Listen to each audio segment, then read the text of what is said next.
Welcome to McCool Park again. We're just waiting for the senior teams to come out onto the park. We're about 10 minutes away. I've got Mick McGrath, Tom Cormack and Michael McGee with me. We're going to have a word with them all. Tom's been down in the dressing room area. Tom, no changes? No late changes. Both sides are playing as selected. Just as I was going down there, actually, a funny thing happened. Killybegs was on the playing area and the Leicester playing area on the practice pitch to the left for Red Hughs to have a kick about on it. I doubt it'll be that friendly once the game starts. I doubt it very much. Michael McGee, everyone anticipating that Killybegs will go into this game. They are going into it as hot favourites, of course. Much will depend on the first 15 minutes. So the general feeling would be that if Red Hughs can't stay with Killybegs, then it's going to be very one-sided. I, for one, don't agree with that assessment. How do you feel? Well, Charlie, I watched Red Hughs here dispose of McCool, and I was very, very impressed with them. As I said before on Wednesday night's programme, when you have players of the calibre of the Reeds, when you have the Carlins, and Anthony McDade, who I feel is a much underrated player there at centre field, you've got to be something special to get the better. Those fellows are well able to handle the big occasion, and I don't feel it'll be any problem to them there. Mick McGrath, just before we talk to you about the match itself, the attendance here, the county board must be very, very happy with the turnout. Indeed, Charlie, there's quite a large turnout here today, and it was expected that there would be. This game has drawn the interest of the county, and a lot of GA followers have travelled, some from outside the county here today. So it's nice to see near enough a full seated area here in McCool Park today for the county final, and it is our main showpiece, the county final, and I hope the weather's good, the crowd's here, so I hope the teams now live up to the expectations. What's been your general feeling of the Tennis County Championship right the way through? I know there's been a little bit of stops and starts because of the county team's involvement in the Ulster Championship, but generally we've had some very good club championship matches this year. Indeed, there has been, and the added excitement of a team from the Finn Valley getting to the final has put that little bit of sparkle into it, and Red Hughs have taken the championship very serious this year, and they're here on merit today. They didn't win any of the games, luckily. They won them on merit, and they deserve to be here, and they have a big following here today with them, and anything can happen in a county final, which was proven last year when Killybegs, who were red hot favourites, didn't do it on the day. So Red Hughs have it all to do, but I still think that it can be a very, very exciting county final. Killybegs, of course, their third year in a row. 2 years ago, it took a late goal to beat Kilcar. Last year, as you said, they were beaten by Nice Columba. They're back in the final again. But it's reasonable to suggest, Mick, that perhaps on the big occasion, this Killybegs team, despite all the talent in it, really hasn't produced the goods. Well, yeah, I would agree with that, Charlie, but I think the team has that little bit of added experience this year in the return of Barry Cunningham from England, and the young lad Connor White, who scored a couple of goals in the semi-final, and I think those two lads, and plus a year further down the road of experience, could tell on the day today, and Killybegs, I think, will be that little bit more experienced this year than they were last year. Michael McGee, you mentioned the midfield battle. I heard a rumour from the Red Hughs camp that perhaps Anthony McDade will play at centre half forward with Joe Carlin coming to midfield, so we could have a Carlin combination, Joe and Murray, but I'm sure you feel that won't weaken him, because Joe Carlin, of course, a great fielder. I wouldn't feel that would have any great effect. As a matter of fact, Charlie, I don't think the numbers on the layout will mean an awful lot when the line out here. But the point, one of the interesting duels, I would say, would be the duel between young Jerry Kelly and Manus Boyle there. Now, young Kelly is very highly rated as a full-back there, and from his display in that semi-final, I felt he was very good. The other thing that Red Hughs have, they have a very, very strong half-back line there. London Gillespie, Donald Reid and Mark Campbell will let very little loose there. There'll be very little free there. Well, Michael, we've just been joined by Danny Gillespie here of Kilcar. Danny, it took a last-minute goal to win it, but I'm sure everyone in Kilcar are very happy to take the championship. Very happy. We've been playing well all year, and it would have been a pity on this very important game to just let it all fall away. And we were playing well early on in the game, but then they slipped in the middle of it. But thankfully we came back at the end and got it right. You missed an awful lot of chances despite all that possession in the second half. We did, you see, in Killybegs were coming up and getting the odd point and got a slippy goal. The goal they got in the first half was a square ball. It was the only score they got in the first half. And then I think myself, the goal in the second half was a deflection. Came off somebody anyway. So we're working hard and still not getting the right results for it. Well, Michael McGee described the goal on his report there as one of the best that it would grace an All-Ireland final, and certainly young Lions, when it dropped to him, he didn't hesitate. Well, I think the numbers might have been a wee bit wrong there now. The subs now mightn't have the right jerseys on, but it was Jerry Carr. I must give him credit, wee Jerry. He's only 18, so to tell you, he who got the goal. Now, the subs jerseys mightn't have been exactly right, so he put it away. Well, I'm sure everyone in Kilcar not mind actually who scored it. Not really, no. Disappointing for the senior team going out, of course, at the quarter-final stage, but again showing the immense amount of talent that's down in your neck of the woods, Danny. Yeah, the senior team, we were disappointed in the senior team, and maybe that gave us a spur on for today, you know. And the senior team, well, they have the players there. All they have to do is pull it together and get the right blend in the 15, you know, and I think they'll get it right. I think they're still there with a chance, you know, in the years to come. They'll be joining in the celebrations down in Kilcar tonight, I'm sure. Well, minor celebration won't go overboard. Danny, thanks for joining us in the press box. Danny Gillespie there, full back. Tom, we were just making the point there about the midfield battle here today. Barry Cunningham and John Bann, of course. I spoke to P.G. McGowan yesterday. I made the point to them that perhaps since 1987, these two players haven't come through the way at senior level than many people would have expected. No, that would be true, all right. But Barry Cunningham actually had a great year last year with Tyrconnell Gales and was the powerhouse of Tyrconnell Gales. Funny enough, this year so far, and I seen him in the semi-final against Glen, he was slow enough to start actually, and it wasn't until the second half. It was John Baughan actually on that particular occasion, I think, that must get the colours and get the credit, you know. Another thing I was quite just thinking and watching today, and when I was down there checking the teams, I saw Hughie Gillespie, the manager of Red Hughs, and I saw Killybegs manager Jimmy White, very apprehensive looking. Okay, both of them were very apprehensive looking, but with all the hype and all the talk about Killybegs been red hot favourites, I certainly as a manager would like to be possibly in Hughie Gillespie's shoes, because they're coming here with nothing to lose, and he has to tell his players that. Yeah. And certainly at this stage I would like to be in his shoes anyway, and Jimmy's biggest problem would be, I think, to get the players right for the occasion, because of the media and the hype about it. Killybegs are red hot, while Red Hughs, as I say, have nothing to lose. Whether we would like to be Hughie Gillespie at 5:15 is another thing, but certainly as of now Hughie is in the driving seat from that point of view. Time will tell. I'm going to have a word with Michael again. The teams are just getting ready for the parade, but perhaps we'll be able to go across to the Brandywell and get an update from Martin Holmes. We joined him, of course, nearly 15 minutes into the game, and there was no score at that time, so hopefully we'll have Martin on the line from the Brandywell.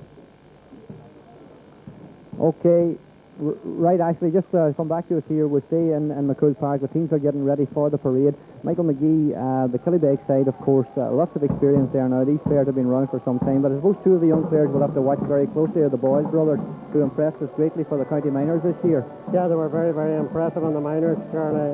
No two ways about it. And when you have met players of that calibre, with players like John Baughan Gallagher and John Cunningham, as I say, have been around, there's a lot of experience there.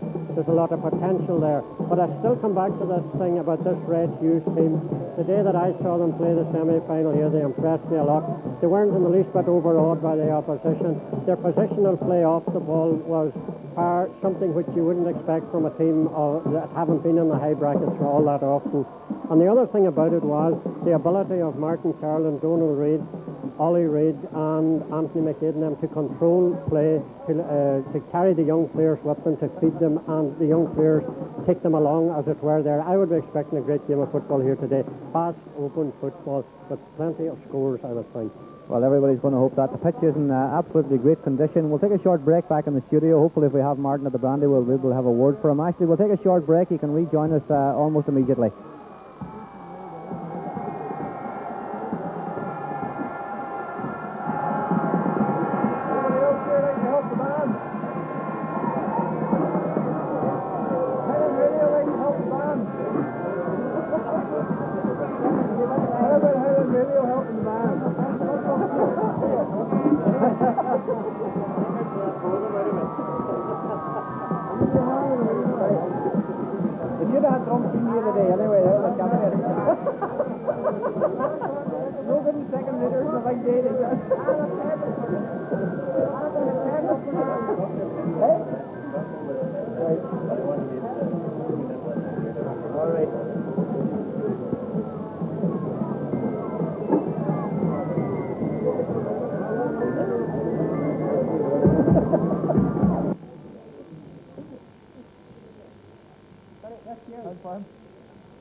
Hello, Ashley. If you're listening, Ashley, if we've got Martin, just introduce him you. If you've got Martin, introduce him you.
Anita Barger, the Jackie Lodge, in goal Oran Levine. Now we stand for our national anthem, the words which can be found on page 1 of the flag. As in Rosla Oran Levine.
Well, you couldn't have timed it any better, Miles, because the teams are just getting ready. St Mary's band and Convoy have entertained us very well in the last 15 or 20 minutes. With Oran Levine there, Cathal Donoghue has the ball at his feet. There is positional changes. Anthony McDade is actually lining out at left half forward. Number 10, Ollie Joe Carlin, is at midfield, as we suspected perhaps. The referee and the game is on.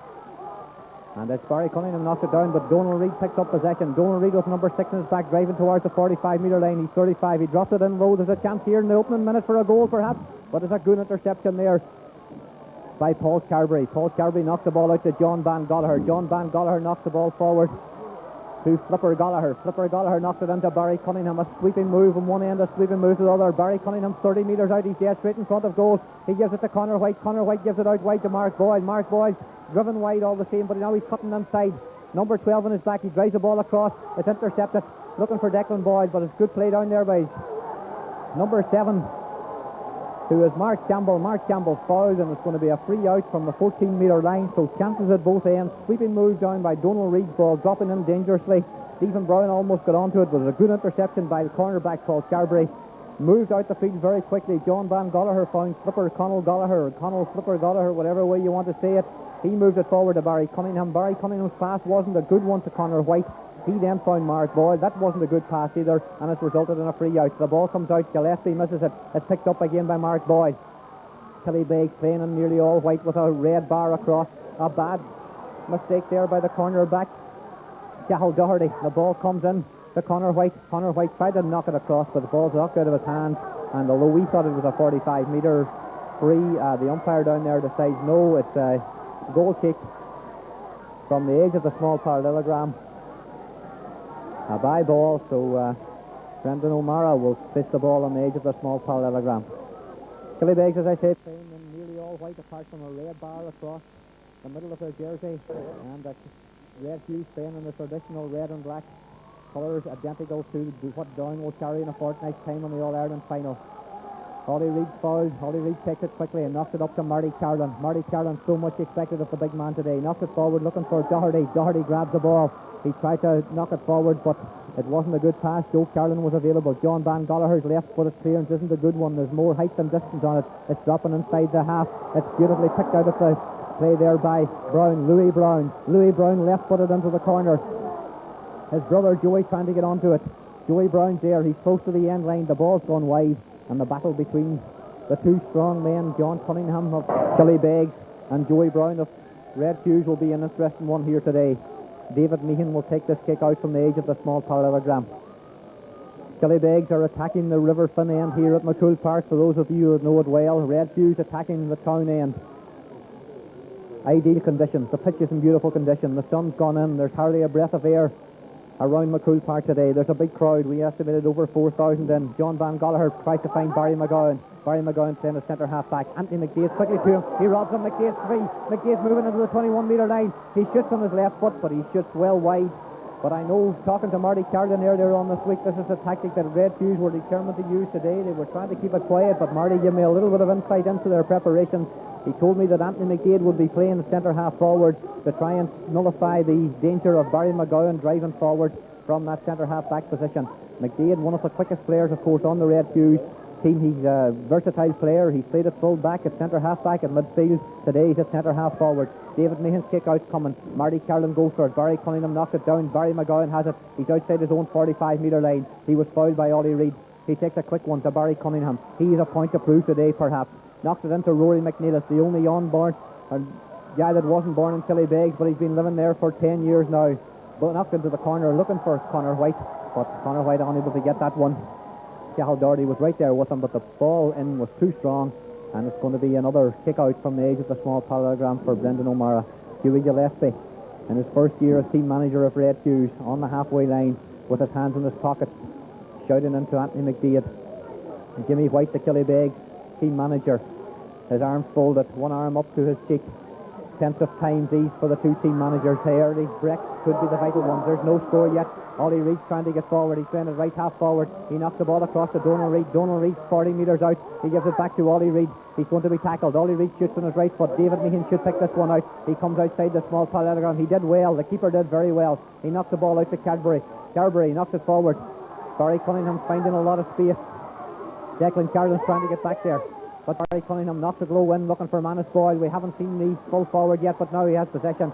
But the ball's out off him for a sideline ball to Red Hughs between their 14 and their 21-metre line, away on the far side.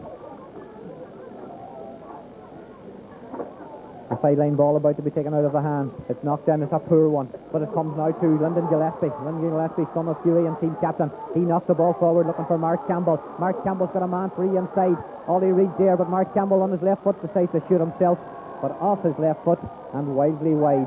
So with over 5 minutes gone in the game, we haven't had a score. We've had 3 wide for Red Hughs. We've had 2 for Killybegs in the early exchanges. Possession about, 50-50 at this stage. The midfield battle, there's not been too many clean catches. The Carlin brothers, Joe and Marty, against John Cunningham and John Gallagher. John Gallagher and John Cunningham, the partnership which, of course, guided Donegal to the Under-21 All-Ireland Championship winning in 1987 in that replay against Kerry. We remember it well. David Meehan takes the kick out. Marty Carlin and Joe Carlin go for it, but it comes to Ollie Reid. Ollie Reid knocks a lovely ball into Anthony McDade. Anthony McDade's about 30 metres out. He's in space. He gives the ball out to Declan Carlin. Declan Carlin with the first score, perhaps. It's high, it's big, and it's the opening score. Declan Carlin of Red Hughs opens their account after just over 6 minutes play. We said all along that the first 15 or 20 minutes were going to be vital in this game. This Killybegs team is full of talent, but perhaps on the big occasion in the past, they haven't produced it. They haven't scored yet. We've gone over 6 minutes into the game. David Meehan placed the ball on the edge of the 21-metre line. Red Hughs are playing from right to left as we look at it from the press box. They're attacking the Ballybofey end here at McCool Park. This ball's dropping exactly on the halfway line. John Van Gallagher got a knock from behind, but the referee says play on. Ollie Reid has possession. He's got Marty Carlin forward of him. He's on the 45-metre line. He's been tackled. He gives it out to Carlin. Carlin will come back to the left foot. Carlin shoots on the left foot, but he's pulled it very slightly, and he's just pulled it wide of the left-hand post as we look at it. So another wide notch up there for Red Hughs. 7 minutes gone in the game. We've only had 1 point. Red Hughs have scored it. Declan Carlin's the scorer. It's 1 point to 0. This game today, of course, being brought in association with NCF Connacht Gold, and we thank them once again for their sponsorship and support. The ball's in play. Barry Cunningham flicked it on. Mark Boyce trying to get there. Marty Carlin flicked it back to Lyndon Gillespie. A strong sliding challenge there by Michael Campbell, but the ball's in play again. Anthony McDade's in possession. Barry McGowan's not getting too close to him. It's knocked in there to Joe Carlin on his right foot. Joe Carlin's shot is coming, and his brother's was wide of the left-hand post. This one's wide of the right-hand post, but certainly plenty of possession for Red Hughs around the midfield area, and so far Michael McGee has been Red Hughs winning the battles there. Yeah, well, their tactics seem to be to break the ball down, and they're picking up the loose ball there, but they'll have to sharpen up their shooting, Charlie, if they mean to capture this championship. David Meehan's placed the ball again on the edge of the small parallelogram. There's exactly 8 minutes gone in this Tennent's County Championship final. Red Hughs versus Killybegs. Killybegs' third appearance in a row in a final. They lost last year, they won it the year before. The ball's broken down again. Declan Boyle has it. Declan Boyle's been fouled there by Declan Carlin. Thought about the short one, the quick one. Leaves it now to Barry McGowan. Barry McGowan chips it into the corner looking for Rory McNeilus. Stephen Doherty's right there with him. Cahill Doherty, I'm sorry. He knocks it into the corner looking for Flipper Gallagher. Connell Flipper Gallagher. Donald Reed's right there with him. Pushed him in the back, and it's going to be a free in. Declan Boyle wants it.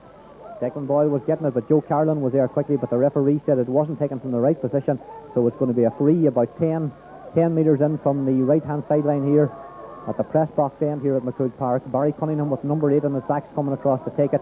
He's got Connell Gallagher there for a short one, but Cunningham decides no, he's going to take it on the left foot. It's the right side for a left-footed player, but it's a very difficult angle, and this would be a good score if he could manage to knock it over. Cunningham takes it. It looks good, but it's not going to be wide. It's dropping on the far side. The breaking ball comes there to Marty Carlin. Marty Carlin plays it out quickly. Joe Carlin has it. Joe Carlin's got Anthony McDade forward of him. He's got Campbell running inside. He gives it to McDade. McDade cuts onto the right foot. Lyndon Gillespie's gone forward on a good run, but Declan Boyle went with Mark Boyle, in fact, went with him all the way. He gives it to Barry McGowan. Barry McGowan has it. Barry McGowan coming up to the 45-metre line. Versatile player McGowan. McGowan shoots on his right foot, but that one's curling wide, and the ball has gone past the left-hand post and wide. And Jimmy White down below us there has seen his team in this opening 9.5 minutes not managed to not just score, and I'm sure he'd not be all that happy about that. Of course, he did tell me when I spoke to him earlier this week that this wasn't going to be a game, was going to be won in 15 or 20 minutes. This game was going to be won over the hour. So far, we've only had a point. We're coming up to 10 minutes gone. That point's gone to Red Hughs in the form of Declan Carlin. It came after 6 minutes play. Brendan O'Meara has placed the ball again on the edge of a small parallelogram. Great support for both sides here. Kelly Gordon are well supported. Declan Boyle puts that one out. He knocked the ball in there to Conor White. There's an opportunity for White here. White shoots, and White gets a goal. A very good goal, a very good finish by Conor White. A little bit of an incident off the ball there.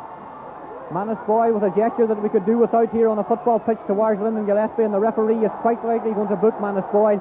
There's no place on a football pitch for the type of gesture that we've seen from the county player. He should know better than that, and he's going to have his name taken. He wasn't involved in the incident. He should have minded his own business. I have to say that there was certainly a knock after Conor White stuck that ball in the net. Lyndon Gillespie was lucky not to have his name taken, because he certainly hit the Killybegs man, but Manus Boyle had no earn getting involved in that situation, and he's had his name taken quite rightly by the referee, Cahill Donoghue. The ball's dropping inside the Killybegs half. The breaking ball coming there is not very well taken by Darren Cunningham. It comes to Ollie Reid. Ollie Reid shoots, and this is going to be a fine score from Ollie Reid on his right foot from 40 metres out, right over the bar to reduce the deficit. The Killybegs 1 goal and Red Hughs 2 points. Let's hope we don't see too much creep into this game, because it's been good, clean, open football so far. Tom Cormack passing me a note that Conor White has increased his tally to, so far in the championship, to 3 goals and 6 points. But that was a beautifully taken goal, a lovely fisted pass inside, and he certainly made no mistake. David Meehan's kicking out, coming again. Carlin, Cunningham, Boyle all go for it, but the ball's broken down. Anthony McDade has it. He gives it back to Joe Carlin. Joe Carlin on the run, knocks the ball over to his brother Marty. Marty's 35 metres out on his left foot, but that's not the type of finish that Marty will want to get about or bring about for the rest of this game. He had plenty of chance here on his left foot, but the shot was well wide. So we're coming up to 12 minutes gone. It's Killybegs 1 goal, Red Hughs 2 points. Nothing between them except 1 point. The two team managers are almost side by side on either side of the halfway line here. David Meehan is taking yet another kick out. This one's dropping about 50 metres out. Carlin goes for it. It's fisted down by Barry Cunningham. It comes there to Darren Cunningham. Darren Cunningham's fouled. Declan Boyle wanted a quick one. It's knocked forward looking for Flipper Gallagher. Conor Flipper Gallagher has it. He's got Declan Boyle free inside. Conor Flipper Gallagher's round Donald Reid, and he's making strides in. He's about 30 metres out. Donald Reid was fouling him. but perhaps the Killybegs man would have been happier to go on. But it's going to be a free to Killybegs from 40 metres out, perhaps just a step less than that, and Manus Boyle is going to take it.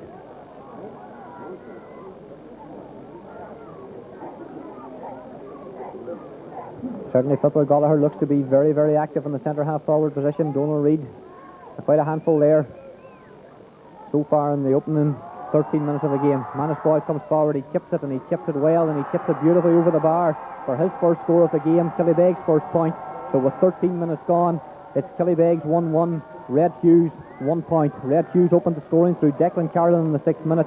Conor White's goal for Killybegs was a good one just past the 10th minute. Ollie Reid replied with a point for Red Hughs, but Manus Boyle in the 13th minute has made it Killybegs 1-1, Red Hughs 2 points. O'Meara's free, or kick out, drops, picked up there by Ollie Reid. Ollie Reid played for Tyrconnell Gaels last year, gives it forward to his brother Donal. He knocks it into the corner to Joey Brown. John Cunningham was committed. Donal Reid on his right foot chips it, but he shoots wide, and we've had a succession of wides so far. That in fact is 7 wides for Red Hughs. Killybegs have kicked 3, and we've only gone just short of 14 minutes. So Red Hughs have had plenty of opportunities, but unfortunately their finishing has let them down so far, and perhaps that's something that will ruin the latter stages of this game. But so far they've got an even break at midfield, they're playing well, just their finishing has let them down. Conor White, when he got the opportunity, the man who scored 2 in the semi-final, made no mistake, a brilliant goal into the corner. John Van Gallagher, Barry Cunningham and Joe Carlin go for it. And certainly Michael Campbell can't argue with the referee about that one. He took Ollie Reid out of the game, and it's going to be a free to Red Hughs, and this one is exactly halfway between the 45 metre line and the halfway line, about 55 metres out, and it's going to be Marty Carlin. This is certainly well within his range. We've seen him put him over from further to this. The Killy-Gordon man, it's got plenty of height, but it hasn't got the distance or the accuracy. It's dropping short, it's fisted in, and it's Dennis Carberry. Dennis Carberry gives it to Barry Cunningham. Barry Cunningham's been pretty active. He gives it to Conal Gallagher. Conal Gallagher again's got 2 yards on Donal Reid. Knocks it in there to Mark Boyle. Mark Boyle, who captained the All-Ireland under-21, or the under-minor team in the Ulster final. The ball's knocked in dangerously. Goalkeeper O'Meara came and he was fouled. And it's going to be a free out. Rory McNeedis had the ball in his hands, but the goalkeeper was definitely fouled. So it's going to be a free out to Killybegs from the edge of the small parallelogram. The goalkeeper will have the option of taking this one out of his hands if he wishes, but no, he decides to take a short one. He gives it out to Cathal Doherty. Cathal Doherty under a bit of pressure from Manus Boyle. He's outside his own 21 metre line, but the referee decides it's a free in and an opportunity for Killybegs to increase their lead. It wasn't a good kick out there by the goalkeeper. He should have taken his time and played that one long. He gave it to the corner back, but he was in trouble, and an opportunity for Manus Boyle to get his second point. And in fact, Killybegs' second point, and increased the lead to 3 points. He tipped it with his right foot, and he tipped it over the bar. So it's Killybegs 1-2. Red Hughs and Killy-Gordon 2 points. Just short of 16 minutes gone in the opening half here at Ballybofey. A beautiful Ballybofey in pitch-wise and weather-wise. It's not too warm for the players. There's hardly a breeze. In fact, there's no breeze at all. And a good crowd in here at McCool Park this afternoon for Highland Radio Sports live coverage of this Tennis County Championship final. Joe Carlin wasn't able to hold it, and it's Killybegs who are tending to get the breaking ball in and around midfield. Donal Reid pulled up for a foul. Perhaps it wasn't him, but a foul on a Killybegs player. Barry McGowan's taking these frees very quickly, chipping them into the corner. This time he's looking for Manus Boyle. But Jared Kelly's right there with him. Jared Kelly was pushed in the back by Manus Boyle, and it's going to be a free out. The young Killy-Gordon man had a very good season. It's a bad free. He gives the ball away to Barry Cunningham. Barry Cunningham's got support from Barry McGowan. John Van Gallagher's to his right if McGowan wants to use him, but he's got Flipper Gallagher forward. Flipper Gallagher takes it. Declan Boyle's there as well. Flipper Gallagher shoots, but that one's going to be wide, is it, of the right-hand post? In fact, it is. As we look at it, his left. And another opportunity gone a begging. So it stays 1-2 to 2 points. Coming up to 17 minutes gone in the first half. It hasn't been great football so far, Michael McGee. We expected a much more open game than this, and both sides look very nervous. Well, there's very tight marking, Charlie, and when you get that, you're just the game hasn't kind of got flowing yet, but I would say it will eventually there. It's just a matter of time. The shooting, as we said there on the Red Hughs, is very, very bad altogether. But just a point, Charlie, you made the point about that gesture of Manus Boyle. That's the type of thing that we do not want in football, and one would have to congratulate the ref on how quickly he stepped in. You would disagree with that, Michael. John Cunningham was fouled. He takes the free. He gives it to Barry McGowan. Killybegs finding a little bit of space. Barry McGowan's got oceans of space in front of him, and he's got Barry Cunningham there. Ball's knocked forward, but it wasn't a good pass. It's cut out by Donal Reid. Donal Reid's done well. Donal Reid gives it out to Anthony McDaid. Anthony McDaid's just inside the Killybegs half. He fits the ball across to Joe Carlin. Joe Carlin's got support from Marty Carlin, but the ball was half blocked down and it's picked up there by Campbell. Michael Campbell. Not a good pass from him. Barry Cunningham, however, made something of it. Barry Cunningham drives it forward, looking for Conor White. Conor White has it. He's got Manus Boyle free on the inside. Manus Boyle's there. Manus Boyle has an opportunity. He fished it, but just wide of the left-hand post as we look at it. The goalkeeper and the full-back and Manus Boyle all going for the ball at the same time. It was a great opportunity.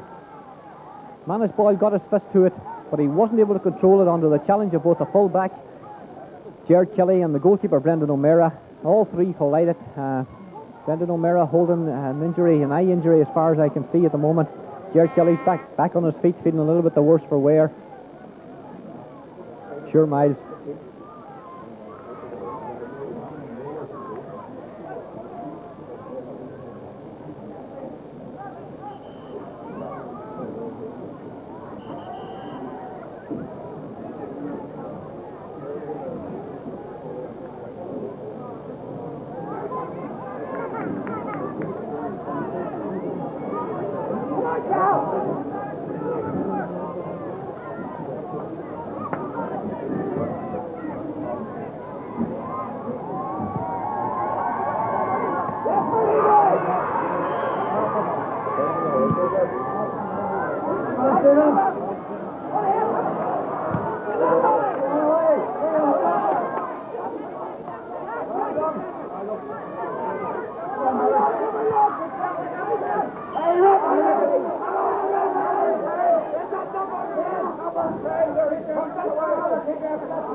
Thank you very much, Miles. No change in the score here. We've got 19 and a half minutes gone. It's still Killybegs 1-2, Red Hughs 2 points. The ball just out of play here below us in the press box. The linesman Peter Hughs from Milford signaling is going to be a line ball to Killybegs. They're just outside their own 21-metre line. And really, neither of these sides are playing the football that we know they're capable of. As Michael McGee said, certainly a lot of tough, close marking. And there's better football in these two sides than we've seen so far. Killybegs and fighting very hard. Barry Cunningham's been the most dominant of the four midfielders we've seen. He's getting forward well. He's winning a lot of good possession. And perhaps Barry Cunningham, a man with a point to prove as regards a regular place on the County Donegal senior team. Declan Boyle, a county senior player for the future, I'm sure, gets possession. Flicks it in quickly there to Conal Gallagher. Conal Gallagher again in possession. Conal Gallagher's got Declan Boyle inside him. He flicks it into the young Killybegs man. There could be an opportunity here for Killybegs. Declan Boyle going for a point, but it came off the inside of his foot. And certainly a poor finishing. Marty Carlin has the ball just outside his own 14-metre line. He gives it forward. It's picked up by Cathal Doherty. Cathal Doherty's on his own 45-metre line. Plays the ball across, but John Van Goller in possession. John Van's got Mark Boyle forward of him. Mark Boyle's on the 45-metre line. Tried to pass. He's got it again.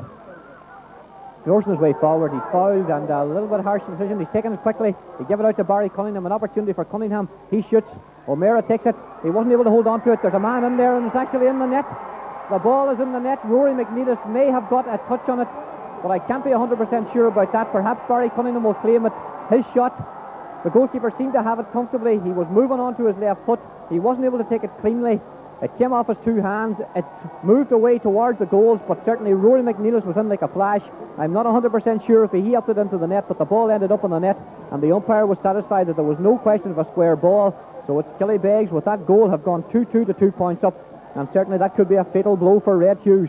A 6-point gap, and certainly there haven't been 6 points between these sides, but Killybegs are on the move again, and Mark Boyle's coming through the middle. He's about 35 metres out. He shoots on his right foot. Perhaps it's going to go wide. Conor White's trying to get there, but the ball has gone wide. And certainly Michael McGee, we have to put that down as a mistake by the goalkeeper. Yeah, the goalkeeper fumbled that ball, and just quick as a flash, Rory McNeilis was in there. That's the thing about this McNeilis fella. Half chance at all around the goals, Charlie, and he's going to punish you there. I must say that Killybegs seem to have come into that centre field. They're taking control there. Barry Cunningham seems to be settling down there and laying the ball off. Okay, Michael, Brendan O'Meara to take the kick out again. It's picked up there by Mark Campbell. Mark Campbell has it, coming up towards the halfway line. Campbell with number 7 on his back. He's got Marty Carlin forward of him. He gives it to Carlin. Red Hughs will want the influential midfield man to get into this game. Knocks it in looking for Stephen Doherty. John Cunningham's there on the far side. Perhaps he hasn't at the summer of being 100% fit. but no greater man with determination in a Killybegs jersey, indeed in any jersey. John Van Goller has it. Killybegs are really warming to the task now. Now it's Rasda himself, John Cunningham. This is the furthest forward we've seen him. He's on the ground, he's overholding the ball, and the referee's awarding a free to Red Hughs. The referee won't take it despite John Cunningham giving possession. Ollie Reid will take it. He's about 10 yards inside the Red Hughs half. He's just about 15 metres in from the far seated area here at McCool Park. Barry McGowan trying to intercept that. Stephen Doherty has it, but the ball's on the ground, but Stephen Doherty was being fouled, and it's going to be a free to Red Hughs, and Murray Carlin, an opportunity for him to reduce the deficit. That wasn't a good spell for Killygordon men there. With that second goal, it certainly made their task a very uphill one, because Killybegs, once they get their noses in front, are a very talented side. However, an opportunity with 23 and a half minutes gone for Killygordon's Martin Carlin to reduce the deficit to 5 points. He's about 30 metres out, about 15, 16 in from the sideline. Perfect side for the left-footed player. He takes the free, it looks good, and it's all the way over the bar for Marty Carlin's first point of the game. And we've had to wait almost 24 minutes to see that, so perhaps that's significant. Marty Carlin in an earlier game this year failed to score, and that was the first time in 10 years in a Red Hughs team that he'd failed to score in any match. But it's taken him almost 24 minutes to score here. It's Killybegs 2-2, Red Hughs 3 points. David Meehan's placed the ball on the edge of the 21-metre line. Good afternoon if you just joined us. This game we're coming to you live on Highland Sport in association with NCF Connacht Gold. Once again, we appreciate their support. The half-time score at the Brandywell: Derry City 1, Cork City 0. Jonathan Speak the scorer. John Van Goller plays the ball down. Conor White has it. Cathal Doherty's too far away from him. Conor White's in possession, knocks the ball forward. He was fouled. The referee says go ahead. There's a chance here for Conor Gallagher. Manus Boyle couldn't get possession, but it'll come again here to Mark Boyle. Mark Boyle, well blocked there by Cathal Doherty. In fact, it was Lyndon Gillespie, but there's a tackle off the ball, and it's going to be a free, and a lot of finger pointing there. And it's Declan Boyle who's been spoken to by the referee, and Declan Boyle's going to be booked. In fact, is he? The referee, although the free was taken quickly, is going to have a word with Declan Boyle, and he could be the second Killybegs man's name to go in the book, and perhaps Declan's been just fouling a little bit too much. Conor White making an appeal on his behalf, and no, in fact, perhaps somebody needs a little bit of injury. The treatment is Conor White himself. He'll be attended by his brother Jimmy, but it's Declan Boyle's name going into the referee's book. The game will restart with a free to Red Hughs. Donal Reid standing over it. It's about 35 metres out from his own goal. We're coming up to inside the last 5 minutes of the first half here at McCool Park. It's Killybegs 2-2, Red Hughs 3 points.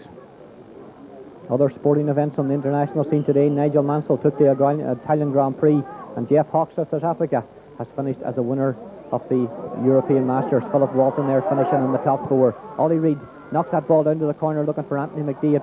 Dennis Carberry's coming across. It came off McDade. It looks as if it will be a kick out, but the umpire decides that it's going to be a 45-metre free to Red Hughs, and Ollie Reid standing waiting to take it. Linesman Peter Hughes in to get possession and tell him exactly where to take it. This will be about 10 metres in from the sideline just below us here in the press box. Ollie Reid, very, very good from place balls again. Coming forward to take this one. Plenty of men forward. Stephen Doherty's on the edge of the 14-metre line. Ollie Reid takes it. It's curling into the small parallelogram. John Cunningham went up. It's beautifully fielded by Barry Cunningham. Beautifully taken in there by Barry Cunningham. Knocked out. Looking for Declan Boyle. Declan Boyle has it. He knocks it inside for Barry McGowan. Barry McGowan in a very advanced position. He's coming up the halfway line, but he releases the ball to Rory McNeilis. Rory McNeilis quickly in for Manus Boyle. 3 passes. Manus Boyle took a heavy knock there from behind by Gerard Kelly. No attempt to play the ball. Just a boot across the shins of Manus Boyle, and for that tackle, Gerard Kelly's going to get himself in the referee's book.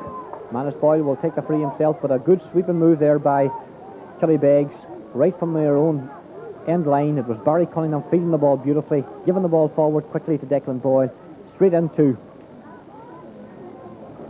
Barry McGowan, and Barry McGowan playing it forward to Rory McNeilis, and then McNeilis through to Manus Boyle. It's resulted in a free about 25 metres out, halfway between the goal post and the sideline. Perfect angle for Manus Boyle, well capable of knocking this one over, of course. Boyle coming forward. This would be a 3rd point if he gets it. He chips it. It looks good. And in fact, the umpire agrees. It is a good free. It's 2-3 to 3 points. With 27 and a half minutes gone, Manus Boyle restores the 6 point lead for Killybegs with his third point, and all those points have come from frees. Brendan O'Meara anxious to get on with it. His mistake leading to that second goal could be a vital one. He takes the free. It's a high one. The kick out, dropping on the halfway line. Barry Cunningham and Joe Carlin going for it. In fact, it was Marty Carlin, but the referee decided it was a foul by Barry Cunningham. Carlin takes it quickly, looking for Stephen Doherty. Carberry anxious to avoid him getting a clean catch, but in the process of doing that, he fouled him.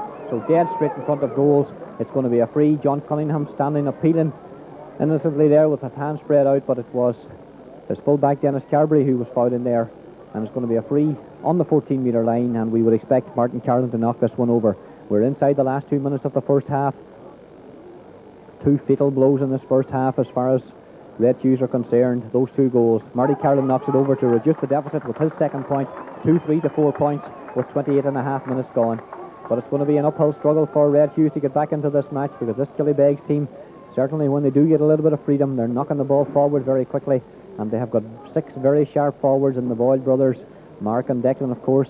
Their father, Charlie Boyle, standing down close here to Jimmy White, a man who served Killybegs very, very well, that both codes of football in his time, and I'm sure that he's delighted to see his sons playing so well, and of course very proud of their contribution to the minor team this year. Declan Boyle going for it. He wasn't able to hold it. Mark Campbell has it. Mark Campbell's going to get a heavy knock. In fact, he got a couple of heavy knocks there. John Van Gallagher and Darren Cunningham both there. And the Killybegs crowd perhaps a little bit quiet, because the Killygordon crowd a little bit quiet. They'll be anxious. A goal certainly at this stage as we move inside the last minute would be a very, very good score for Red Hughs and set us up for an exciting second half. But at the moment there's 6 points between them. 5 points between them. 2-3 to 4 points. It's Ollie Reid coming forward. Chips the ball backways, in fact, to his brother Donal. Donal Reid solo runs, then bounces the ball, knocks the ball forward, but Marty Carlin's under pressure. He shoots on his left foot into the corner. Fists it down. There's a chance here, and a well taken point there on the far side by Joey Brown. The first time we've seen the big corner forward really get a chance there, and he certainly didn't waste the opportunity. John Cunningham's not too happy about that, but nonetheless it reduces the deficit to a manageable 4 points. It's 2-3 to 5 points, 9 points to 4 as we approach half time. In fact, as I look at the watch, there's exactly 30 minutes gone. We've moved into injury time. We'll be adding on time now at the referee's discretion. Looking across to his linesman, but David Meehan has the ball on the 21-metre line. He takes it. A good kick out this time, dropping inside the Killygordon half. The ball's fisted down there, however, by Marty Carlin. It's knocked forward. This is Mark Campbell. Mark Campbell down along the line, looking for Declan Carlin. Declan Carlin was pushed by Darren Cunningham, and it's going to be a free in. So another opportunity perhaps for Red Hughs to reduce the deficit to just 3 points as we approach the halfway point. 2-3 to 5 points. Peter Hughes takes the ball out. This one will be about 24 metres out.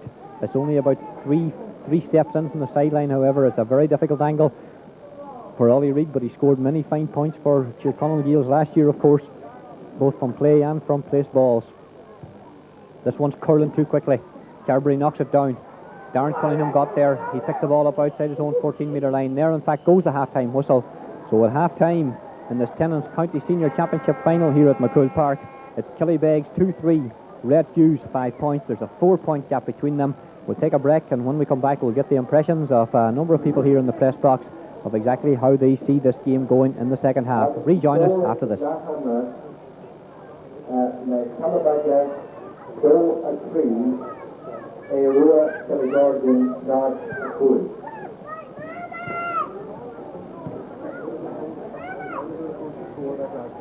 Hey?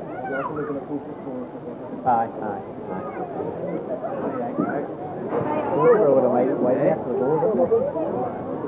A couple of further RMDs, there are a few announcements. The first is in connection with the raffle by the McCool Club, and the winning...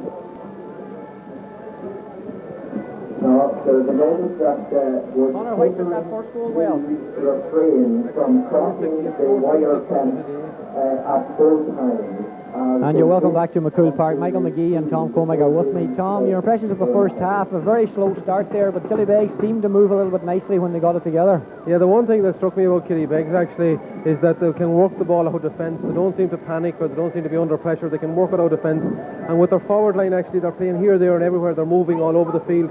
When they move, they really move very well. And Red Hughs, on the other hand, actually, possibly were trying to copy Red Hughs in the sense of playing a short ball out of defence, and time again they paid a terrible price for that. Whereas any time they sent the ball forward long fast, they seemed to cause trouble at the back. You know, they won a free there a few minutes when a high ball went in between Dennis Carberry and Steve Doherty full forward. I think Red Hughs will have to cut out the short tapping and get into the long ball more often. You know, they've given away the first goal they gave away was a short bad kick out from the keeper. They also gave away a point in that first half when the keeper kicked out a short actually kick out to Cathal Doherty, who was actually marked, and he forced Cathal into the error. It wasn't Cahill's fault. Things like that. You would have to say that Killybegs looked quite confident to a certain extent. You would have to say also that Red Hughs might have a little bit of lacking in belief in themselves, you know. Michael McGee, I was interested in that Killybegs, things didn't go right for them in them opening 10 minutes. It was just over 10 minutes before they actually scored. On previous occasions, we may have seen a Killybegs team drop their heads and panic, but this team didn't. Well, they were fortunate to this extent, Charlie, that they weren't punished. If Red Hughs had put away the chances they got in those first 10 minutes and punished them to the shot. Just looking at the scores here, you know, an interesting point, I think is the main difference between the two teams. Killybegs have 2-3 on the scoreboard there. The 2-3 came from the two corner forwards and the full forward, whereas on the Red Hughs team we have just one score from Joey Brown there. That was the point, I think Tom made it there too. Those two corner forwards, Connor White and Rory McNeilis, are deadly around goals, and unfortunately they were given those opportunities as far as Red Hughs are concerned. That fumbled ball by the goalie, the second goal in particular, was crucial for Red Hughs, I feel there. But having said that and all, there's no need, at this stage there's no way that Red Hughs are out of this match by any manner or means, because all they have to do is, as the fellow says, get their shooting boots on, and they're there with a 50-50 chance. Yeah. Just before we hand you back, just to look at the wides actually in that first half. Red Hughs had 7 wides. Most of them came in the opening 20 minutes. In fact, Killybegs then had 6 wides, so a lot of missed chances, particularly by Red Hughs. Okay, actually, we're going to have a little cup of tea here at McCool Park. Maybe you'll come back to us in just about 5 minutes' time.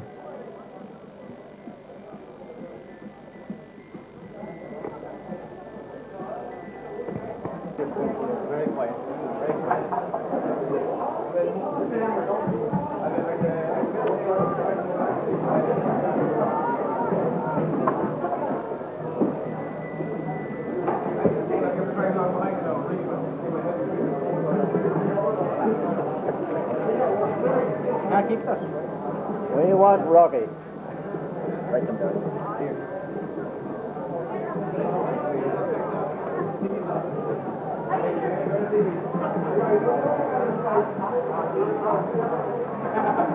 Go back your assistant and write them out, please. Go back your assistant and write them out. No, you don't only write them out.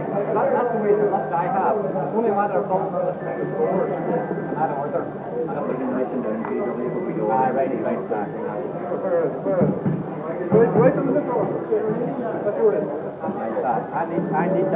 I need those results for tomorrow. You want that guy tomorrow? Keep you commentating, will you? Huh? Carry on commentating. Right. Well, the second half is underway, and free right away to Red Hughs, and Donald Reid's going to take this one. It's just inside his own half. They're 4 points down, and it's chipped to Marty Carlin. Marty Carlin's left-footed shot and is fisted down. There's a chance for Joe Carlin. Joe Carlin's fouled. Yes, actually, we're welcome back here to McCool Park. We just started the second half, in fact, with a free here to Red Hughs. Joe Carlin was fouled there. A free taken by Donald Reid. Joe Carlin caught it just on the 14-metre line. He was fouled, and so Marty Carlin, with an opportunity which we expect him to knock over, which he does, to reduce the deficit to just 3 points. So the first score of the second half to Red Hughs to reduce the deficit. Killybegs 2-3, Red Hughs 6 points. Joe Carlin has gone to centre half forward, I'm told, and Anthony McGee is at midfield in a positional change.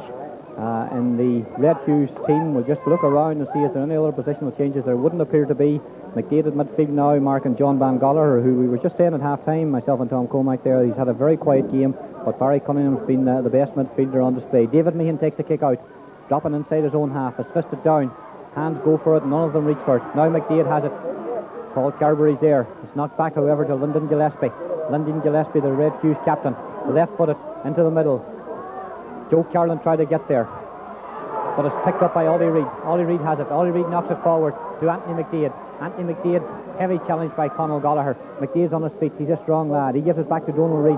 Donal Reid, right-footed, a lot of height, not a lot of distance. It's dropping, but there's 3 Red Hughs men there, no Killybegs man. A heavy knock in the back, but the ball comes to Joey Brown. Joey Brown has an opportunity, which he sticks over the bar. And although there seems to be a foul off the ball, the referee played an excellent advantage. So the opening 2 scores of the second half have gone to the men in red and black. The men from Killygordon, it's Killybegs 2-3. Red Hughs 7 points, just 2 points between them. This game today, of course, brought to you in association with NCS Connacht Gold, and our coverage of the match from the Brandywell is brought to you in association with the Northwest Independent Injury Clinic, of course, and we value the support of our sponsors.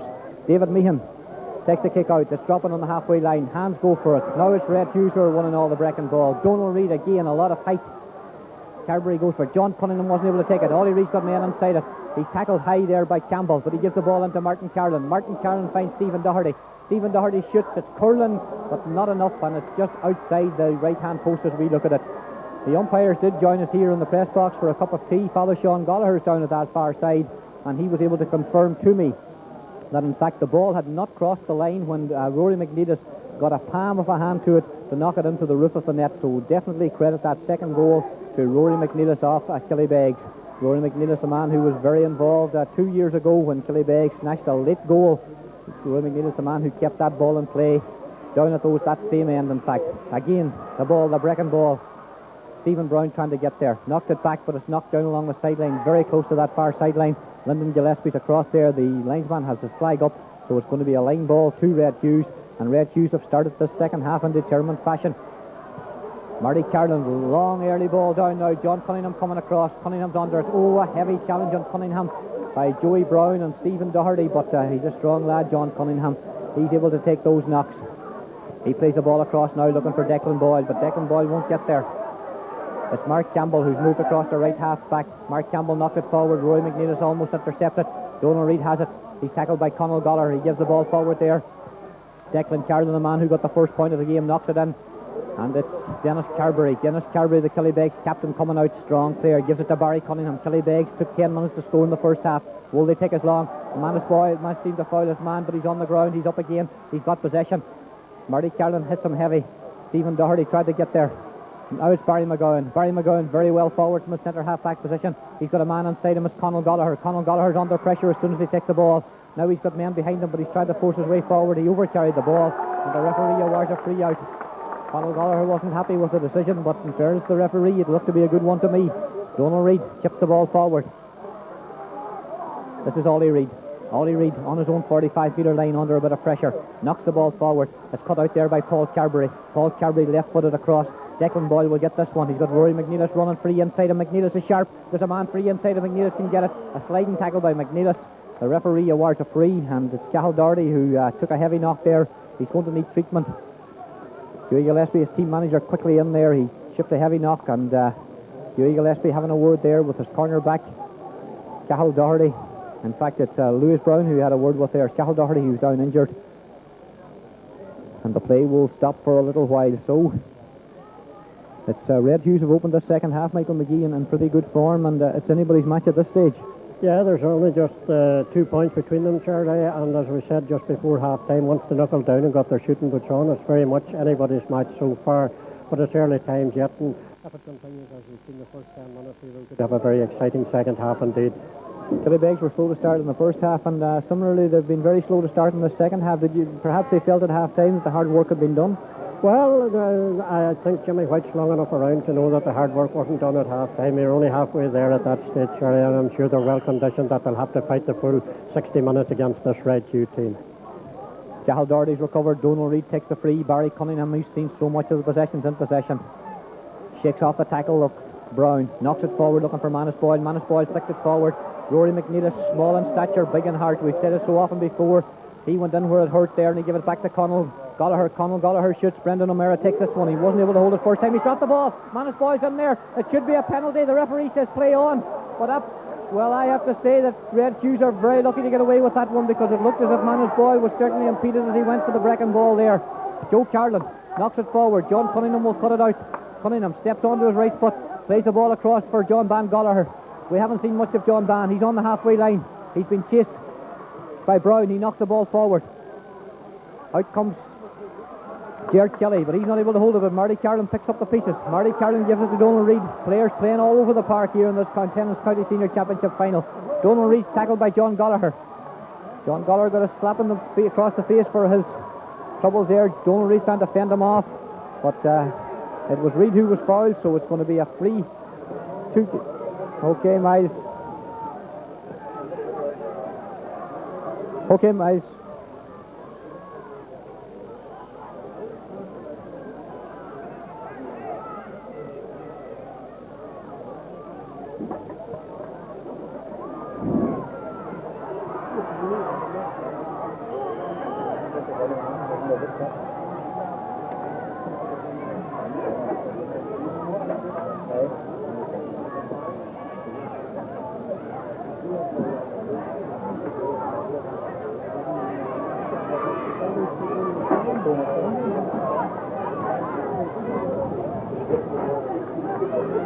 Thank you very much, Miles. It's been a good day for the Northwest 2 soccer teams, with Finn Harps winning earlier today in the Shield, 4-2 in Longford. John O'Neill will be happy with that, and I'm sure Roy Coyle is going to be very happy if Derry City can hang on to the lead against what many people consider good title contenders. No scores since you left us here. Killybegs are in possession from a free, and Conall Gallagher took a couple of very heavy knocks there. I don't think Conall Gallen could have withstood them, but however, he's not here today. Conall Flipper Gallagher takes the free to John Van Gallagher. John Van Gallagher, his brother, played a bad ball forward, and now an opportunity for Red Hughs to break the crowd, getting behind them. Ollie Reid's in possession.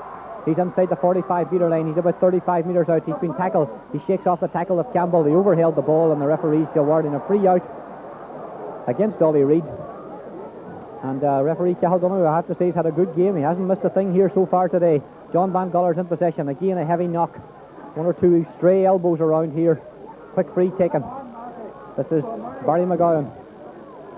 Barry McGowan, just inside his own half, knocks the ball forward, but Rory McNeilis won't get that one. Lewis Brown's there. McNeilis is tackling him. He's fouling him. And it's going to be a free to Red Hughs on their own 45-metre line. A bad ball forward there. Rory McNeilis really had no chance of getting that. So a free to Red Hughs. The score with 9 minutes gone in the second half is Killybegs 2-3. They haven't added to the half-time score. Red Hughs have got 2 points there, 7 points. Barry Cunningham's in possession again, fighting hard in the middle of the park there. Mark Boyce helping him out, someone sitting on the ball. The referee's going to quite rightly throw it up. Barry Cunningham thought it should have been a free. Lyndon Gillespie takes a sharp look in the direction of Mark Boyle, but the referee will restart with a thrown ball. Flipper Gallagher grabs it. He's had a good game, but he drops the ball again. Mark Campbell seemed to touch it on the ground. The referee agrees with that assessment. Mark Campbell isn't too happy with it. Connor White looks to take a short one, but the referee not too happy with the moment of dissent there from Mark Campbell. Now it's going to be a free to Killybegs, and it could be a costly moment of dissent because Manus Boy's coming out to take it. Hughie Gillespie is calling. There's a substitute coming into the Red Hughs team. Aaron Doherty with number 16 on his back is coming in, and it's Mark Campbell who's coming off. The young man started off at left half back, moved to right half back. He can be proud of his work. He's worked hard, but it's a free now to Killybegs, halfway between the 21-metre line and the 45-metre line. Manus Boyle coming up to take it on his right foot. He chips it. Is it going to curl in enough? It's holding his position, and it didn't come in. So an opportunity gone and begging there for Killybegs to get their first score of the second half. It took them over to 10 minutes to score in the first half, and we've got 10 and a half minutes gone in the second half. We haven't seen a score from Killybegs. We're looking at the wide situation now. It's Killybegs 7 wides, Red Hughs 8 wides. Most of those wides coming for both sides in the first half. Each have only had 1 wide in the second half. Brendan O'Meara has placed the ball on the edge of the small parallelogram. John Van Gallagher not able to hold it. Brown has it. Louis Brown strong in possession. Quick one across to Marty Carlin, just inside his own half. Carlin left footed down into the corner looking for Brown. Wasn't able to get it. Stephen Doherty's a bit slow off the mark, and Dennis Carberry gets there. The Killybegs captain. He's got his brother Paul forward up him. He decides to play it forward, looking for Barry Cunningham. Barry Cunningham has it. Clipper Goller's receiving treatment as we speak, but Mark Boyle has it. Mark Boyle in front of Lyndon Gillespie. He's got a man inside him. He's been hailed, he's been fouled, and the referee decides that he'll give him a free just inside the Red Hughs half. Barry Cunningham wants a quick one taken. Barry McGowan's looking for support. He chips the ball forward into the space, looking for Conor White. Conor White, who got the game's opening goal. He's been challenged on that far side by Cahill Doherty. The referee awards a free 40 metres out beside the sideline, and Conor White will take it himself. John Baker Boyes across there with a red tracksuit on him. He played a very good game when he came on as a sub for the Killybegs reserves earlier today. But that late goal by Kilcar, Jerry Carr scored the winning goal for Kilcar in the reserve final, and they took that by just 1 point. The linesman having a word with the referee out there. Perhaps there was something off the ball that we certainly didn't see. But the referee's coming in to have a word with somebody, and we're not just 100% sure who it is at the moment. And Declan Boyle's going to be sent off here because Declan Boyle was booked earlier in the match, and this is a second booking for the Killybegs minor player. Now this is an incident that happened off the ball. We certainly can't say what happened, but the linesman spotted it, and Declan Boyle is off. So Killybegs are down to 14 men, and that's an off the ball incident, and very foolish by the young man to get involved in something like that, because his side is leading by 2 points. They're down to 14 men. And the whole course of the game is going to be changed because play is going to be restarted with a throw-in. So Declan Boyle very foolishly getting himself involved in something off the ball, which the linesman seen. And now Killybegs are down to 14 men. They're in possession in the form of Conor White. Mark Boyle tries to get it. Comes to Barry Cunningham. Barry Cunningham is left foot. And Barry Cunningham throws the ball over the bar with his left foot. Beautifully. Coming up to 13 minutes gone. So we've got 17 minutes left in this game. Killybegs have increased their lead again to 3 points, but Michael McGee, that's a very foolish act by young Declan Boyle. We didn't see what happened, but obviously the linesman spotted it. Yeah, well, I think it's a lesson. It's a good time in his career to learn it, Charlie. He's a very, very good footballer, and they have to learn to curb that type of thing. The referee was quite in order in doing it. It was off the ball, and a linesman drew the referee's attention to it. Play's resumed. Killygordon team, Red Hughs, have come quickly up the park again. They've been awarded a free. This free's about 35 metres out, more or less in a central position, and it's going to be Ollie Reid to take it. He's kicking towards the river fin end here at McCool Park. The conditions are perfect. There's hardly a breath of breeze in the air. Whatever is slightly into his face, but it won't make any difference. Ideal conditions before a big crowd.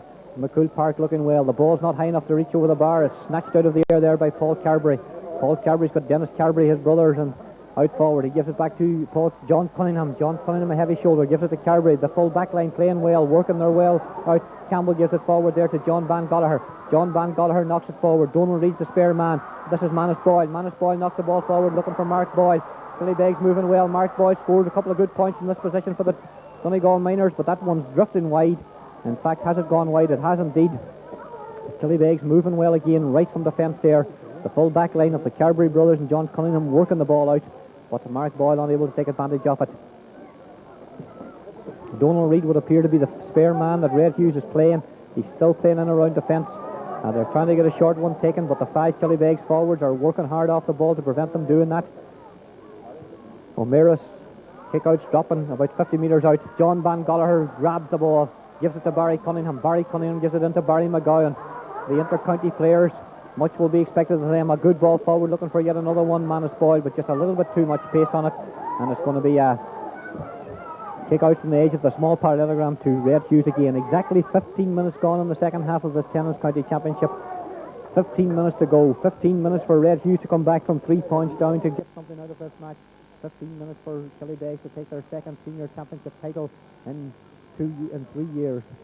They're down to 14 men. Declan Boyle was sent off as a bad kick out. It comes straight to Conor Gallagher.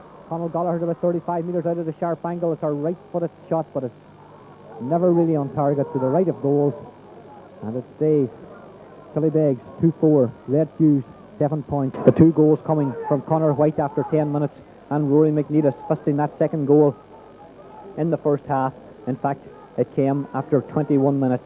So 10 and a half and 21 minutes, those goals coming, and they really have proved vital. John Van Gallagher rises high. Nobody's able to hold it, but it's fisted forward. Donald Reid's the spare man. He's going forward. He gives it to Anthony McDade. Anthony McDade's travelling. He's gone about 30 metres. He's just about 35 metres out. He cuts inside. He seems to be carrying the ball a little bit too far. He shoots The referee says no, it's okay.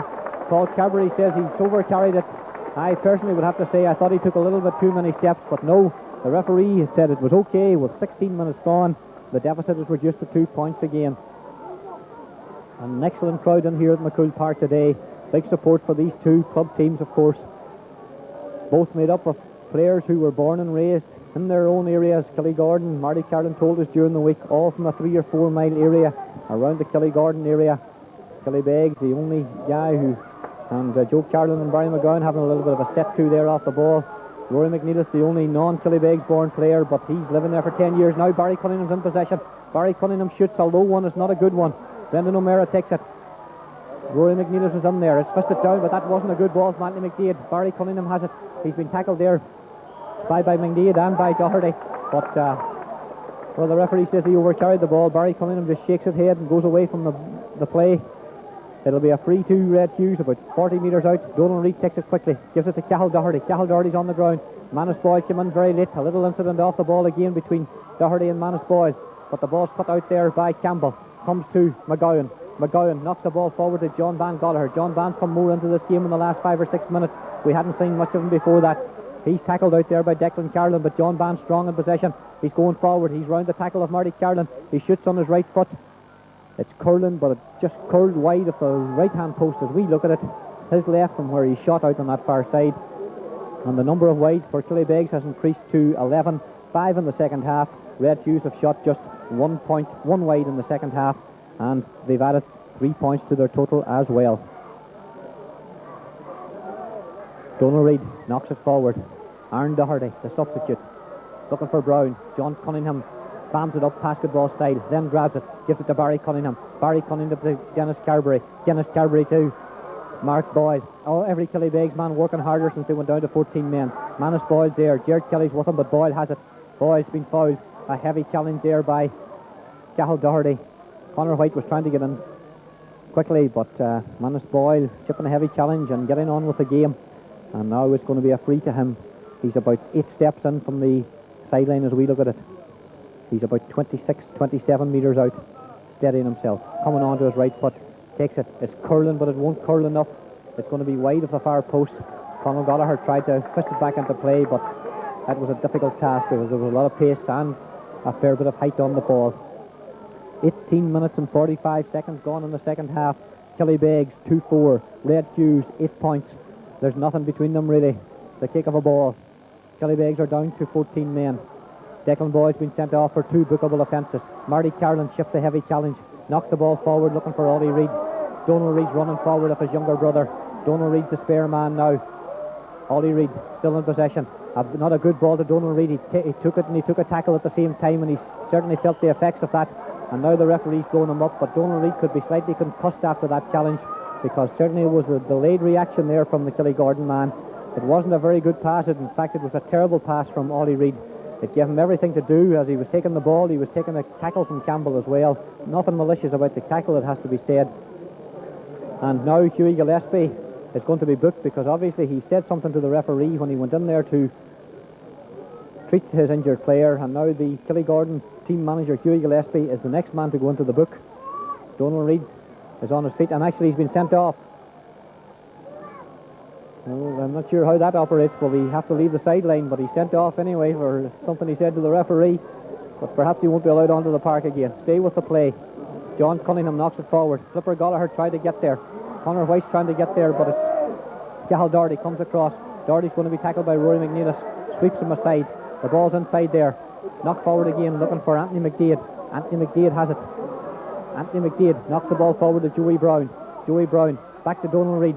Donald Reid's about to be challenged by John Cunningham. It's knocked inside, but Manus Boyd took his eye off the ball at the last moment. Barry Cunningham certainly didn't. It's knocked forward. Jared Kelly has it. Jared Kelly knocks it forward quickly. The Brecon ball, who'll get it? It comes to Anthony McDade. Anthony McDade put Marty Carlin inside him. Marty Carlin's 40 metres out. He fits the ball forward, looking for Declan Carlin. Declan Carlin bursting his way through. He shoots, and he shoots it over the bar. So now there's only a point between them. It's Killybegs 2-4. It's Red Hughs 9 points. We've got 20 minutes and 50 seconds gone. We've got 9 minutes and 10 seconds to go in this game. There's only a point between them. Killybegs are down to 14 men. They lead by 1 point. but the hard work is yet to be done. Less than 9 minutes to go. This hasn't been a great county final, it has to be said. The marking's been tight, the commitment's been good, but there's only a point between them, so it can be anybody's game. Conal Gallagher knocks it down. Barry Cunningham seems to be everywhere today. He's been the star performer for me for Killybegs, there's no doubt about it. He's been everywhere. He's holding possession. He knocked the ball in with his left foot. There's a man free inside here. There could be an opportunity. Conal Gallagher coming on to it. Killybegs with a chance. He flicks it on his right foot and he flicks it. He's happy to take the score, happy to take the point. But just for a split second there, Rory McNeilis was just free. But Anthony McDeed, I think it was able to just get a hand to it and knock the ball down. Conal Flipper Gallagher snatched it up, and only Killybegs' second point of the second half. 2-5 to 9 point they lead. 11 points to 9. There's 21 minutes and 55 seconds gone. Brendan O'Meara takes the kick out. Darren Cunningham goes for it and holds it well. Cunningham's inside the Killy Gordon half. He gives it to John Ban Gallagher. John Ban thought about the pass. Goes ahead. Now he gives it to Conal Gallagher. Conal Gallagher gives it out to Rory McNeilis. Rory McNeilis takes a heavy knock there from Lewis Brown. He certainly felt that one. A tough little character is Rory McNeilis, but certainly he felt the effects of that knock, and it's going to be a free to Killybegs, 40 metres out, and a chance perhaps for Manus Boyle to increase the lead again to 3 points. Jimmy White had a quick word with Conal Gallagher while he was in there. This free's going to be 40 metres out. Jimmy White taking the opportunity to have a word with one or two of his players. And Louis Brown going into the referee's book there for that challenge on Rory McNeilis. Eugene Carlin is ready to come into the Red Hughs team with number 17 on his back below us here, but he'll have to wait till after this free's taken. Manus Boyle on the right foot. It's got height, it's got distance, it's got accuracy, and it's over the bar. 23 minutes gone. Manus Boyle increases the lead. Killybegs have responded well to that last point by Declan Carlin. Conal Gallagher and Manus Boyle have come back with points from play and free respectively. Aaron Doherty kicked the kick out quickly, knocks it forward, but it wasn't a good pass. Cunningham cut it out. Cunningham give it to Campbell. Campbell knocks it forward looking for Conor White. Conor White hasn't done much since he scored that goal, but he's in possession now. Aaron Doherty's right there with him, knocks him out over the sideline, and the referee decides that that's a foul, and it's going to be a free to Killybegs. Just inside the Red Hughs 45 metre line, just below the seated area over at the far side. Conal Gallagher taking refreshments on that far side from Baker Boyle. Manus Boyle has now scored a total of 1 goal and 20 points in the championship to date, so he certainly had a good return for Killybegs this season. They lead by 3 points. 2-6 to 9 points is the score. Just short of 24 minutes gone, just over 6 minutes to go. Manus Boyle's free, dropping inside the small parallelogram. It's fielded there beautifully by Cathal Doherty. Forced out wide. Seemed to be a foul by Barry McGowan. The referee agrees. McGowan will be happy enough to give away a free there on the 21 metre line. Red Hughs men being told to get forward. There's still only the kick of a ball between them. The free's quickly taken, but now there's somebody injured, and the referee's going to allow treatment for, I think it's Rory McNeilis who's down again. No, in fact, it's not Rory McNeilis. It is indeed Rory McNeilis, in fact, who's on the ground just on the edge of the small parallelogram, and now the referee's going to have a word with umpire Eugene Quinn. Perhaps we could see someone else leave the park here for an off-the-ball incident. And the referee, no, he seems to be happy enough. Yes, he's pointing the finger at somebody. He's pointing the finger at somebody, and it looks like Cathal Doherty. Cathal Doherty could be in a spot of trouble, and I think Cathal Doherty was booked a little bit earlier on, and there's a substitute coming into the Killybegs side too. In fact, it's Tony Hegarty. Tony Hegarty's on the Killybegs side, and Rory McNeilis has come off, but Cathal Doherty could be the next man to join us on the sideline here. Cathal Donoghue having a word with him, an off-the-ball incident, obviously, after the ball was cleared there. The referee's still taking his name, and yes, indeed, Cathal Doherty. So the teams are down to 14 men. Cathal Doherty is the latest man to join Declan Boyle on the sideline. Red Hughs team manager Hughie Gillespie also sent off, so we've had 3 sent offs, and now numerically it's back to even Stephen. 25 and a half minutes gone. There's 3 points between them. Killybegs 2-6, Red Hughs 9 points. Marty Kelly, yeah, okay, Miles.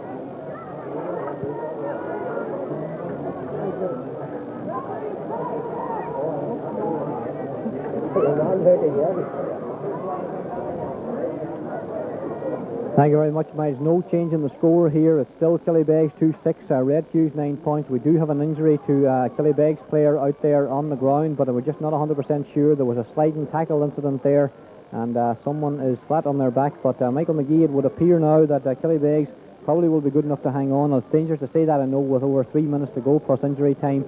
But Red Hughs really, they've got to within a point, but they haven't been able to get a level. No, the experience of the Killybegs team, I think, Charlie, was the telling factor here. And particularly John Cunningham there at right full back. He steadied up that whole back line, and the clearances out of defence from Killybegs, they were finding their men all the time. There was John Van Gallagher there was Barry Cunningham.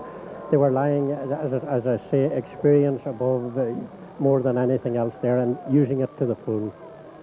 Still 3 points, still an injured player down receiving treatment, and certainly moments of concern because the referee could be calling for a stretcher here, so this is something we don't like to see on a football pitch, but they're calling for a stretcher. We just haven't been able to figure out exactly who it is that's on the ground. You can see Barry Cunningham's over there. Well, that's Conal Gallagher actually is there. And just looking back into the fence to see who's in there and who's in around the goal line. It could be one of the midfielders. John Van Gallagher certainly on his feet on his own 21-metre line there beside Anthony McDade. It could be Barry Cunningham who's down. A stretcher going on now. So Barry can get some treatment. Barry McGowan is in around the small parallelogram as well. So we aren't 100% sure who the injured party is.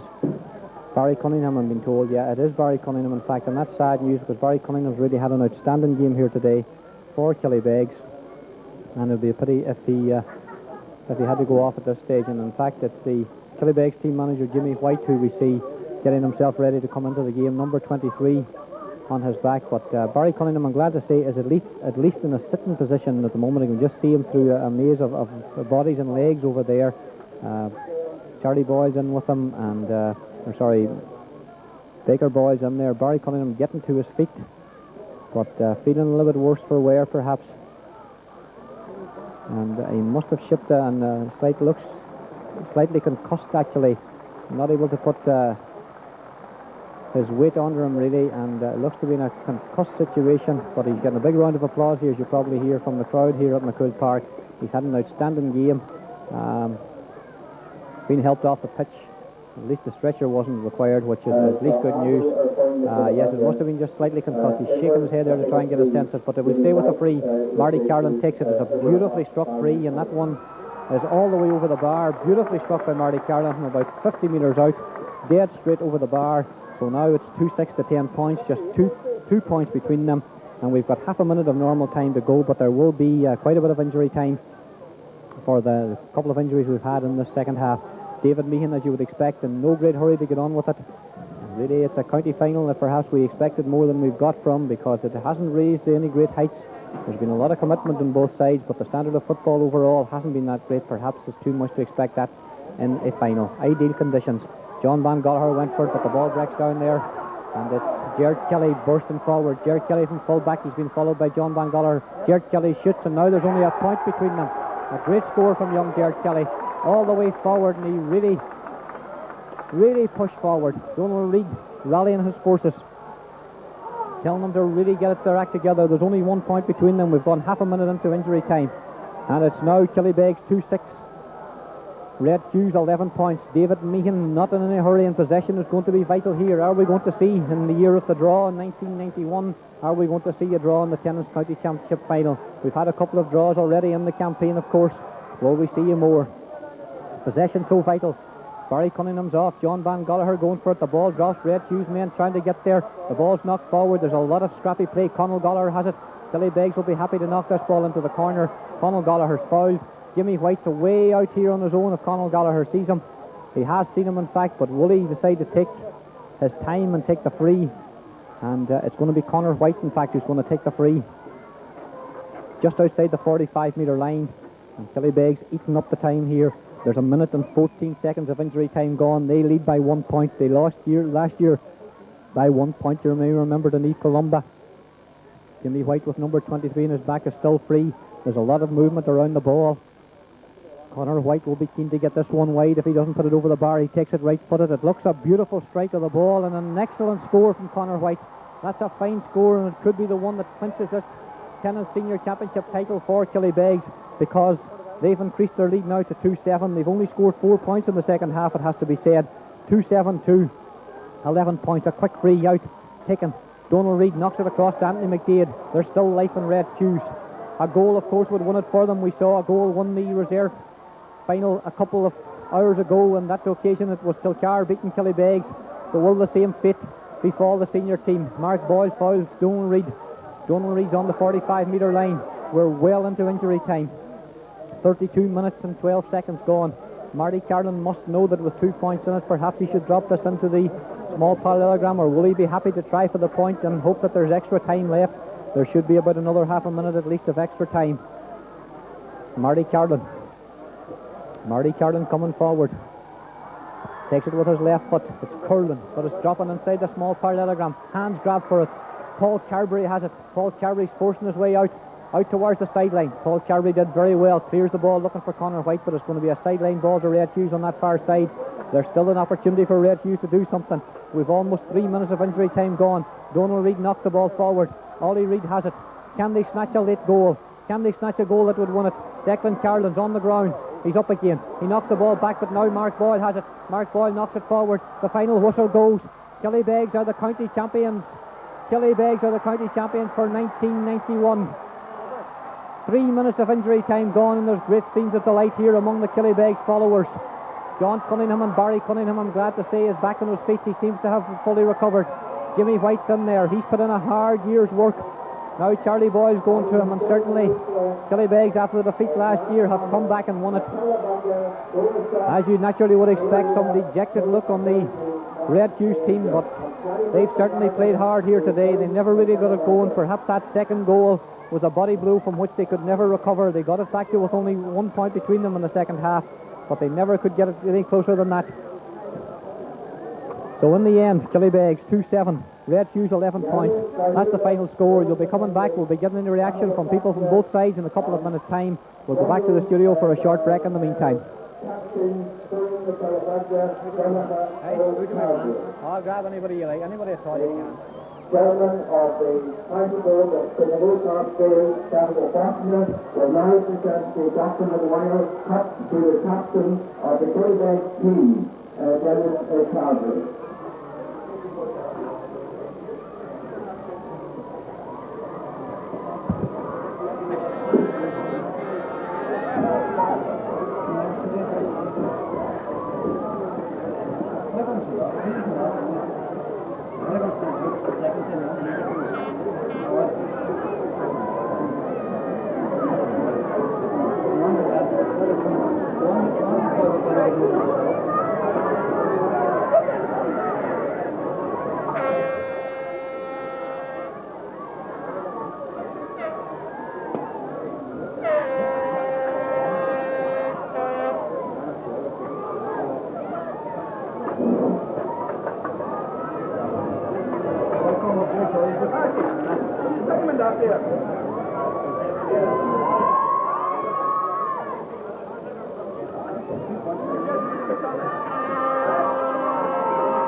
And you're welcome back to McCool Park. County Board Chairman Charlie Faulkner is ready to make the presentation, so it'll be a minute or two before we can get any of the players up. I'm just going to have a word with Tom Comack. Tom, I suppose in terms of quality of play, it never really reached the heights that many people hoped it would. It was a lot of tension out there. Yeah, well, it's quite understandable. A county final, you know, the teams prepare hard all year. They put in a lot of effort. It takes a lot of games to get here, and nobody wants to make mistakes. And possibly on occasions like that, that's why we have such tight, uncompromising football. Really, is that nobody wants to make the mistakes. That's, you know. Yeah. Just looking at the game overall, half-time, that 4-point lead for Killybegs. I suppose in terms of the difference between the two teams, that second goal was a real body blow for Red Hughs. It was indeed, but in fairness to them, they fought back actually. And I remember looking at when Ollie Reid was lining up to take that free kick just before half-time. I said if he puts this will be a crucial one. If he puts it over, it would have put them 3 points up, 3 points behind at half-time. Instead, they were 4 points behind. And, you know, at that stage you thought, God, Killybegs had been dominating a lot, but still there was only 4 points between them at half-time. Red Hughs came out in the second half and they played very well, and they came back within 1 point of them at one stage, you know. So it was there all the times, but in fairness to Killybegs, they possibly played the better football on the day, they had the better belief in themselves, and they had the better all-round ability, you know. The sending off of Declan Boyle, of course, we didn't exactly see what happened, but Declan seemed to have no argument with the referee's decision. Obviously an off-the-ball incident. He had been booked earlier on. Significantly at that time, I thought the Killybegs forwards particularly really upped their game in the 10 minutes which followed that incident. Well, this is the thing. Like, how often do we see it down the years? Even we've seen it this year with Meath in the Leinster Championship. 14 men in all cases. You know, it's a long time, I think, since 14 men lost a game. You know, so it's never. I personally, if I was involved with a team, I'd always prefer to finish with 15 anyway. But having said that, you'd never like to play against somebody with 14 because nobody, I think, has ever used, possibly with the exception of maybe Meath as well this year, the extra man to any great advantage. You know, what do you do with the extra man in situations like that? I thought, in fairness to Red Hughs, they did their best. You know, they seemed to leave Donald Reid, the man with the experience and the inter-county experience, they left him free for a long time, but then it didn't just happen for them on the day. But thinking back in 86 and 87 against Ballyshannon, you know, they have come a long way since, and I think, you know, that where, you know, everybody was talking about it was going to be a no contest. Red Hughs certainly gave as good as the.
Just to tell you that the Jonathan Diego now invite patrons to watch a video recording of this game, and this is up in the social centre now.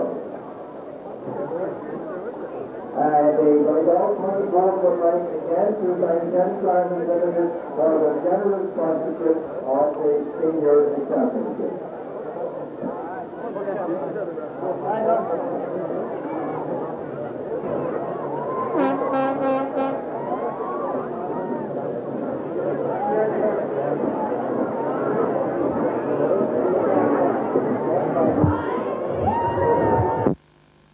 Run out there at the end, I'm sure that you didn't expect to get, but I just watched you when the final whistle went, and all the months of hard work the relief seemed to be really there with you.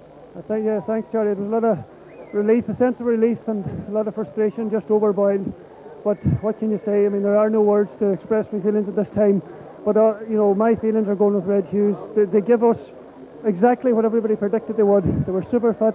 They were strong. Possibly their own wee bit of finishing at the start of the game might have let them down. with full credit our fellas, we went down to 14 men, we lost Barry Cunningham, we showed a bit of raw spirit, and at the end of the day, we had the point victory, and that's what counts.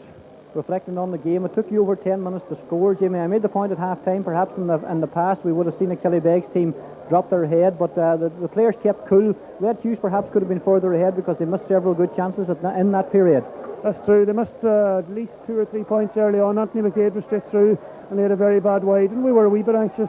But when you get a goal as your first score after 10 minutes, it's as good as 3 points, and it's as good as 3 points you made it take 10 minutes to get. So once I knew we got that goal, it would keep us in it right up to half-time. 4 points ahead at half-time. Again, Red Hughs came out at the start of the second half. This time they took their chances, 2 quick points.